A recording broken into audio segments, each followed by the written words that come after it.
Today, I want to present my perspective about why wild salmon runs in California, Oregon, Washington, Idaho, and southern British Columbia have precipitously declined. Perhaps will be a perspective a bit different than from what you typically hear. Anyone, even those slightly familiar with the decline of wild salmon runs, knows the direct and immediate causes of the decline, the so-called proximal causes, if you will. Old news to folks even marginally familiar with the wild salmon story. Rather, I want to focus on the decisions about competing policy priorities that resulted in those proximal causes. There are no heroes or villains in this story, but rather a series of difficult and unappealing choices that society made over many decades. For sure, no one was ever out to intentionally eliminate wild salmon runs. This is not analogous to the declines of wolves, grizzlies, and cougars. Many people wanted them gone, and the sooner the better. So the wild salmon decline is all about competing policy priorities. In the political world, wild salmon runs are one of many competing priorities. After all, policymaking is all about picking winners and losers, and this case study is no different. So let's get started. Right off the top, my focus is on so-called wild salmon. But defining if a salmon should be classified as wild is not as simple as it might appear. And just to be clear, when I say salmon, I mean to include steelhead. Of course, salmon do not return to the stream of origin with 100% fidelity. The frequency of straying is often pretty significant, and it is a very handy evolutionary trait. Further complicating the definition of wild, most salmon runs these days are predominantly hatchery origin fish, sometimes close to 100%. When such hatchery origin fish return, how do you count the offspring from those that spawn in the wild? Their parents were from a hatchery, so it might be a stretch to call them really wild, right? Another wrinkle. For decades, salmon from hatcheries were stocked in rivers and streams without regard to genetic considerations. Hatchery salmon in the late 1800s and well into the 1900s were planted pretty much everywhere. In short, the genetics of so-called wild salmon have been changed by such stocking in ways that no one really understands. Beyond defining what a wild salmon is, another word needs a more precise definition. What exactly do I mean by invoking the word collapse to describe the decline of wild salmon runs? Is this just hyperbole? For example, these days, we all hear policy issues routinely labeled as being crises. Thus, such a label no longer has a broadly accepted meaning. Worse, it suffers from a bad case of overuse. Does a similar charge apply to the word collapse? Good question. Let me offer my rationale for using the term collapse to describe the long-term decline of wild salmon runs. On the left side of this chart, the vertical axis, we have a very rough estimate of the number of salmon in the region. In the early 1800s, that number was roughly 50 million. It was not billions, and it was not a few million. I have arbitrarily set this level at 100%. As you move through the years, starting in 1800, there is a lot of variation in year-to-year runs. Even if we had very reliable data over this 200-plus year period, there would be a lot of variability. Further, the overall downward trend oscillates between so-called good ocean conditions and bad ocean conditions. These oscillations typically last roughly 20 to 30 years, the well-known Pacific Decadal Oscillation and El Niño-La Niña impacts. There is a lot of variability in these estimated run sizes.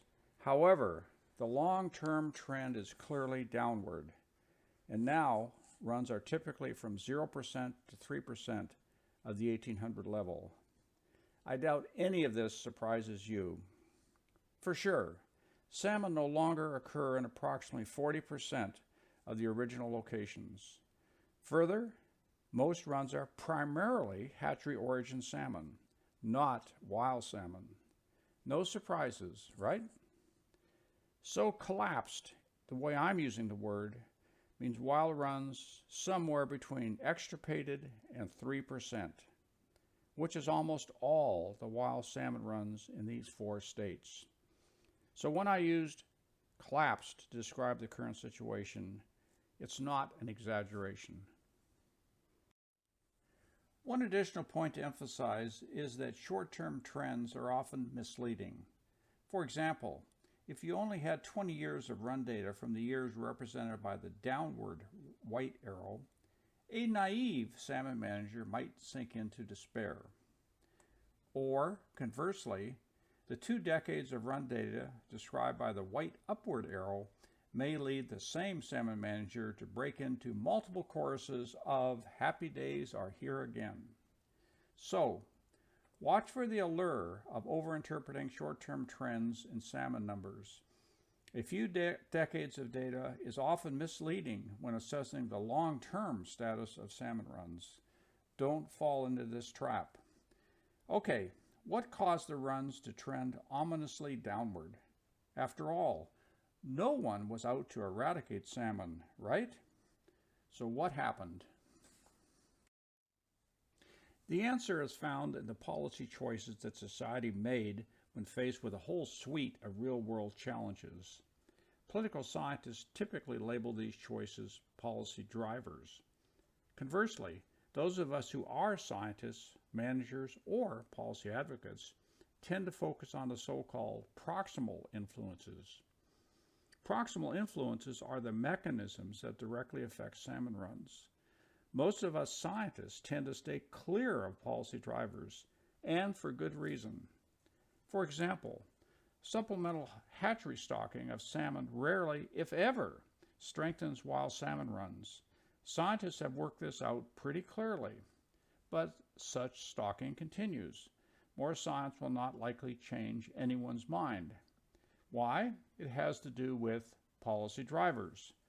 Okay, let's look at 10 policy drivers that cause the downward trajectory for wild salmon abundance in California, Oregon, Washington, Idaho, and southern British Columbia.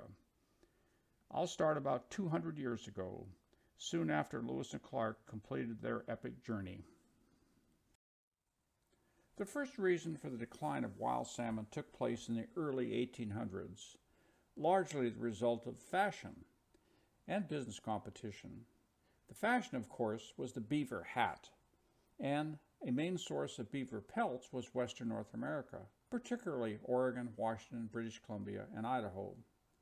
Politically, competition for the territory itself was intense between Great Britain and the United States. Hudson's Bay Company, to keep American trappers from moving northward into what is now British Columbia, implemented a policy of aggressively trapping all beaver inhabiting the Columbia Basin and the surrounding area. The result was the so-called fur desert, an area devoid of beaver. Thus, in theory, American trappers would shun these areas, and the plan worked as intended. Nothing to trap, why even go there? Another consequence, however, was that beaver dams soon essentially disappeared from the region. With this ecological change, the rearing habitat for young salmon was diminished. How much did this change affect salmon numbers? Who knows? But it certainly was not a positive influence. Hence, this is the first reason why salmon numbers declined. Much better known, the second reason for the decline of wild salmon in California, Oregon, Washington, Idaho, and southern British Columbia was gold mining. Starting in California, then moving to Idaho, then Oregon, followed by Washington, and eventually British Columbia, gold mining, along with silver and copper mining, greatly affected salmon runs. These 2 very old photos illustrate the extent to which salmon streams were altered by mining activities in California and elsewhere. and these areas rarely came back to anything close to their prior condition. 170 years later, the tailings and other legacies from these mines are still prominent today in Central Valley rivers. It was not a great surprise. As early as the 1850s, newspapers in California and elsewhere did report salmon runs were being decimated by gold mining. But that was a trade-off people were willing to make. Now, I'm not saying that that was a good choice or a bad one, but it was made, and there was not a whole lot of opposition. The third cause of the decline of wild salmon runs was technology, particularly food technology.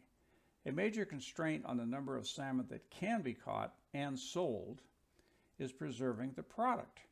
Prior to the great human depopulation in the 1500s, 1600s, and 1700s, due to diseases, the indigenous populations in California, Oregon, Washington, Idaho, and British Columbia caught a lot of salmon. But preservation was a constraint. For sure, fish drying worked to an extent, but there were practical limitations. However, with the introduction of canning technology in 1864, commercial fishing and cannery operations could really take off, and they did. Better yet, solid packed salmon could be shipped anywhere with the advent of railroads, and it could be stored without refrigeration for years. As usual, starting in California, heavy fishing and the associated cannery operations moved northward to the Columbia, then to the Fraser, then on to the great salmon rivers of Alaska. Canneries could now process and sell more fish than they could catch. Thus, for fishermen, the challenge was now to catch enough salmon to keep the canneries running at full capacity. Now for reason 4. Salmon are relatively easy to raise in captivity, easy to spawn, adaptable to artificial environments, a lot of pluses. Thus, it should not be surprising that supplemental stocking from hatcheries was implemented early, 1877 to be exact. By the latter part of the 1800s, well over a century ago, salmon runs in the Columbia had dropped precipitously. In fact, the head of the precursor to the National Marine Fisheries Service publicly acknowledged in the 1890s that Columbia River salmon runs were headed for extinction unless an aggressive hatchery program was implemented.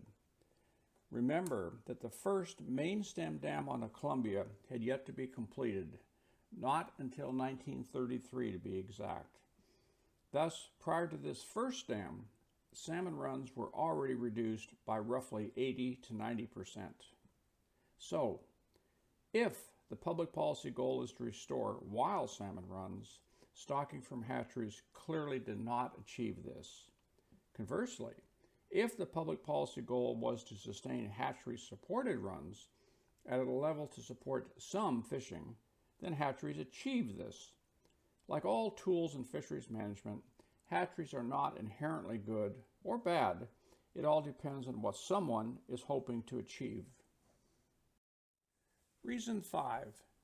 1929 turned out to be a really bad year for salmon. The economy collapsed, and a political response emerged that would have large and long-term effects on wild salmon runs. Some economists, such as John Maynard Keynes, pushed the idea that government ought to aggressively stimulate the economy by funding massive public works projects. The idea was to put the unemployed to work, and thus, the theory goes, jumpstart the recovery. Also, the public pitch was that these projects would help improve long-term economic development. Irrigation projects were a favorite, and the largest of these was the Grand Coulee Dam. Documents from the time make it very clear that scientists and policymakers understood the consequences for salmon, at least for wild salmon. There was some debate about how successful hatcheries would be in maintaining fishable runs, but the consequence for wild salmon was obvious to all. There were many public works projects all over the West, and a good number of these had adverse effects on wild salmon runs. Was this a good public policy decision? As usual, it depends. Reason 6. The future of wild salmon in the late 1930s and onward was driven in part by events far away. In 1937, Japan invaded China and the Pacific War started, although the United States did not enter until 4 years later. In 1939, Germany invaded Poland and the European War started, although the United States did not enter until 2 years later. Senior officials in the U.S. government, at least in private, assumed that the U.S. would be drawn into these two wars sooner or later. They also knew that aluminum would be a strategic material, and the process ore into aluminum requires massive quantities of electricity. As a result, the U.S. Army Corps of Engineers was directed to identify options to retrofit dams for more electricity production. Hence, Grand Coulee, among many others, acquires some serious generation capacity. The result? The Pacific Northwest became the main aluminum supplier to the massive Allied war machine. In fact, it is estimated that the electricity from the Grand Coulee alone produced a third of the aluminum used for all Allied airplanes produced in World War II. How much concern was there for the future of wild salmon? I doubt it was ever part of those discussions. Reason 7. Willis Carrier was an engineer who was credited with inventing the first commercially viable air conditioner more than a century ago. It took a lot of years for the technology to develop to the point where home air conditioners were a popular appliance. By 1960, however, home air conditioners were cheap, reliable, and they did the job. Nowadays, air conditioning is pretty much an expectation in most locations. Most of us just take it for granted. However, the result of all this is the greatly increased demand for electricity in summer, the least desirable time for hydropower, at least from a wild salmon perspective. Further, the integration of hydropower to the west-wide electric grid means that there is a high demand for electricity pretty much year-round, and there are now massive transmission lines to make this all happen. What were and are the effects on wild salmon of this increased summer demand for electricity? Speculation, of course, but from a wild salmon perspective, it surely is not good. Reason 8, floods. There was a really large flood during the winter of 1861-62. In fact, most of the California Central Valley stayed flooded for months, an inland sea 300 miles in length and 20 miles wide. The state of California eventually declared bankruptcy.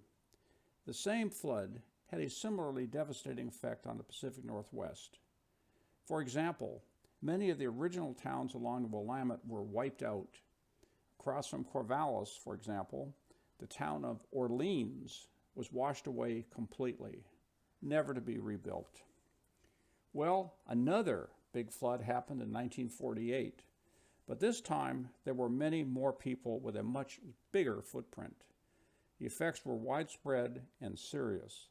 For example, the city of Vanport, at the time the second largest in Oregon, was totally wiped out. People demanded that something be done, and something was. Starting shortly after the 48 flood, an aggressive dam building program was initiated in the Columbia Basin and elsewhere to avoid any repeat of the 1861 or 1948 floods. The effects of dam construction on wild salmon runs was well understood. Everybody knows it is not good. But for hatchery-reared salmon, the impacts were less clear-cut. But for wild salmon, the resulting consequences were predicted by all, and the result pretty much followed expectations. Whether the choices to build these flood control dams or not was the right one, this is essentially a choice driven by personal values and competing policy priorities. As a scientist, I don't have an answer. Reason 9. In 1843, the first significant wagon train arrived in the Pacific Northwest. Many more followed. Still, even in 1850, there was less than 100,000 people in the 3 states and 1 province. For perspective, the indigenous population in 1550, 300 years earlier, was much larger, but most of these people died from Old World diseases. By 1900, the regional population had shot up to 1 million. By 1950, it had reached 4 million. By 2000, it was hovering around 14 or 15 million. So what about the rest of this century? The light blue represents the expected human population given a range of assumptions. If you assume that the annual growth rates since the end of World War II, 1945, then the population would be over 100 million. I think a realistic expectation for the human population in 2100 would be 60 million or so. Not the current 15 million, a quadrupling. However, plug in your own guess, but it will be a big number under all realistic scenarios. Imagine the demands for 60 million people for houses, roads, schools, electricity, food, ski resorts, airports, irrigation water, golf courses, and much more. Not good or bad, just adding a dose of realism to the future. Without such a hard assessment, we run the risk of slipping into delusional reality. The 10th and final reason why wild salmon runs declined is climate. On the century timescale, climate does change.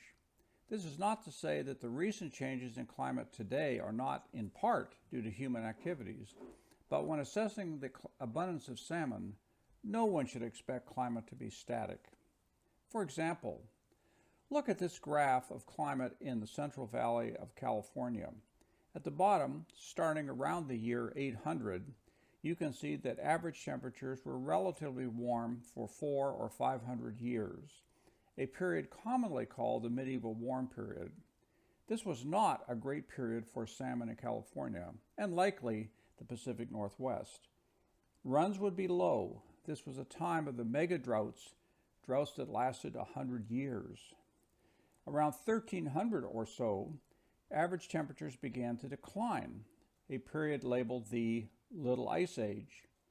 This period lasted until approximately 1850. This was a great time for salmon in California and the Pacific Northwest. All things being equal, runs would have been large during this period. So, when Lewis and Clark arrived at the very early 1800s, ecological conditions for salmon were optimal. Around the mid to late 1800s, temperatures rose, the so-called modern warm period. Some of this warming is likely due to human activities. Regardless, all things being equal, and for sure they are not currently optimal, it was not a great time for salmon. The climatic regime was similar to the medieval warm period, another poor time for salmon in this region, but without much of a human footprint. So the message is, regardless of human actions, over the century timescale, climate does affect distribution and abundance of salmon runs, and temperatures will continue to increase, and salmon will move northward. Look for big salmon runs in the Arctic Ocean later this century. Let me wrap up with a few take-home messages. Not one of the reasons for the decline of wild salmon should be much of a surprise. First, the long-term policy drivers that determine the number of wild salmon in California, Oregon, Washington, Idaho, and British Columbia are broadly known. Some folks may not like the policy drivers, but what is influencing wild salmon numbers long-term is pretty clear. Second, to change any of these policy drivers would require major adjustments from the residents of the region. Engineering and other tweaks will not do it. Frustratingly, more money will only make a difference around the edges. Changes that would increase wild salmon runs long-term would have to be a major behavioral adjustments by people. Third, There are many species of fish, species that are new to this region: American shad, walleye, crappie, smallmouth bass, largemouth bass, bluegill, striped bass, and pike, that are perfectly adapted to the current and future aquatic environment of this region.